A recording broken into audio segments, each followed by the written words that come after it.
Halo, selamat pagi Bapak Ibu dan Saudara yang dikasihi oleh Tuhan. Mari kita bersama-sama melanjutkan pembacaan firman Tuhan pada hari ini dari kitab 2 Raja-Raja pasal 12. Demikian, Yoas berumur 7 tahun pada waktu ia menjadi raja. Dalam tahun ke-7 zaman Yehu, Yoas menjadi raja dan 40 tahun lamanya ia memerintah di Yerusalem. Nama ibunya ialah Sibia dari Berseba. Yoas melakukan apa yang benar di mata Tuhan seumur hidupnya, selama Imam Yoyada mengajar dia. Namun demikian, bukit-bukit pengorbanan tidaklah dijauhkan. Bangsa itu masih mempersembahkan dan membakar kurban di bukit-bukit itu. Berkatalah Yoas kepada para imam, segala uang yang dibawa ke dalam rumah Tuhan sebagai persembahan kudus, yakni uang masuk untuk pencatatan jiwa, uang tebusan jiwa menurut penilaian yang berlaku untuk seseorang, dan segala uang yang dibawa ke dalam rumah Tuhan karena dorongan hati seseorang, baiklah para imam sendiri menerimanya, masing-masing dari kenalannya, dan memakainya untuk memperbaiki yang rusak pada rumah itu, di mana saja terdapat kerusakan. Tetapi dalam tahun ke-23 zaman Raja Yoas, para imam belum juga memperbaiki kerusakan rumah itu.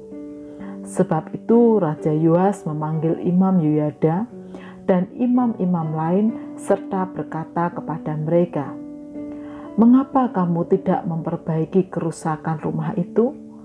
Maka sekarang tidak boleh lagi kamu menerima uang dari kenalan-kenalanmu, tetapi serahkanlah itu untuk memperbaiki kerusakan rumah itu." Lalu setujulah para imam itu untuk tidak menerima uang dari rakyat, tetapi mereka pun tidak usah lagi memperbaiki kerusakan rumah itu. Kemudian Imam Yoyada mengambil sebuah peti, membuat lubang pada tutupnya, dan menaruhnya di samping mezbah. Di sebelah kanan, apabila orang masuk ke rumah Tuhan, para imam penjaga pintu menaruh ke dalamnya segala uang yang dibawa orang ke dalam rumah Tuhan. Dan apabila dilihat mereka bahwa sudah banyak uang dalam peti itu, maka datanglah panitera raja beserta imam besar, lalu membungkus dan menghitung uang yang terdapat dalam rumah Tuhan itu. Mereka menyerahkan jumlah uang yang ditentukan ke tangan para pekerja yang diangkat mengawasi rumah Tuhan, dan mereka ini membayarkannya kepada tukang-tukang kayu, kepada tukang-tukang bangunan yang mengerjakan rumah Tuhan itu, kepada tukang-tukang tembok, dan kepada tukang-tukang pemahat batu. Mereka memakainya juga bagi pembelian kayu dan batu pahat untuk memperbaiki rumah Tuhan, dan bagi segala pengeluaran untuk memperbaiki rumah itu. Tetapi rumah Tuhan tidaklah dibuat pasu perak, pisau, bokor, penyiraman, nafiri, atau sesuatu perkakas emas dan perak dari uang yang dibawa ke dalam rumah Tuhan itu, melainkan mereka menyerahkannya kepada para pekerja supaya dipakai memperbaiki rumah Tuhan.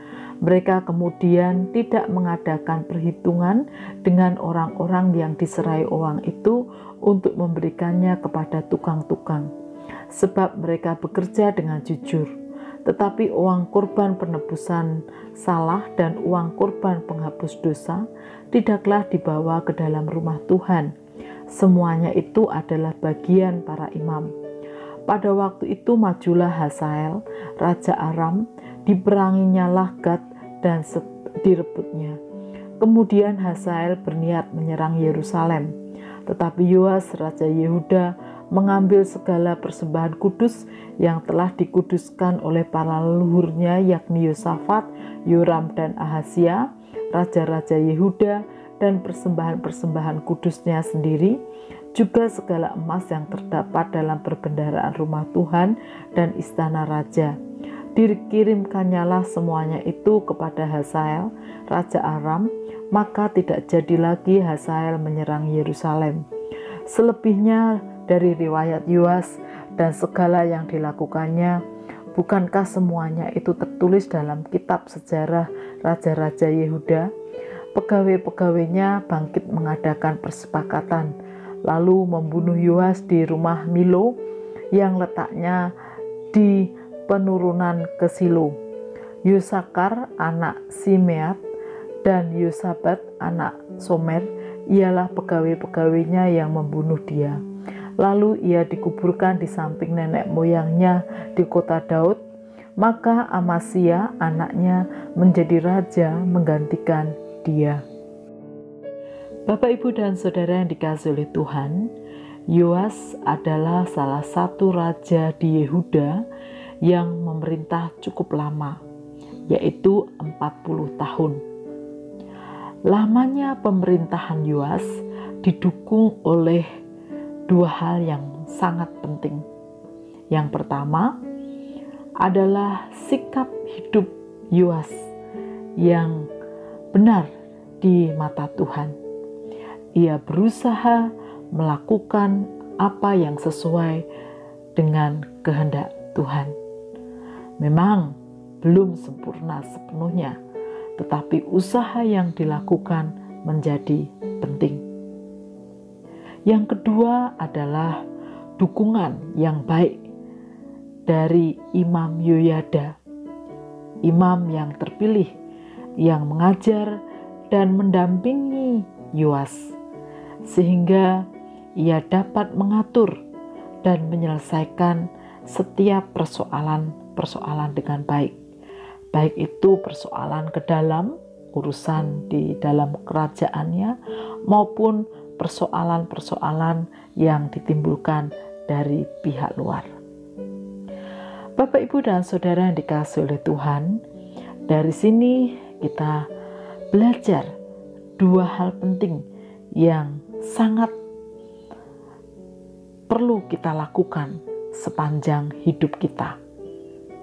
Yang pertama, pentingnya terus berusaha melakukan yang benar di mata Tuhan. Baik itu tutur kata kita, sikap perilaku kita, pikiran kita, di tengah keluarga, di tengah persekutuan, di tengah pekerjaan, di tengah masyarakat.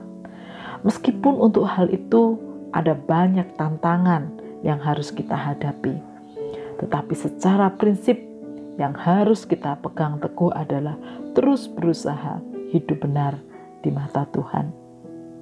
Yang kedua adalah pentingnya dengan bijak memilih orang-orang yang dekat dengan kita, yang mendampingi kita, sehingga di tengah pergumulan-pergumulan yang kita hadapi, mereka menolong kita dengan baik menghadapi pergumulan-pergumulan itu. Dan mari kita terus mengerjakan bagian kita dengan penuh semangat dan memohon tuntunan dari Tuhan. Tuhan menolong kita. Mari kita berdoa. Tuhan, terima kasih untuk hidup yang Tuhan percayakan untuk kami jalani. Ajarkan kepada kami untuk terus berusaha melakukan apa yang benar di hadapan-Mu, di dalam setiap gerak hidup kami. Dan bantu kami Tuhan untuk memilih pergaulan yang baik, orang-orang yang ada di sekitar kami, sehingga kami terus termotivasi untuk hidup benar. Di dalam nama Tuhan Yesus kami berdoa. Amin.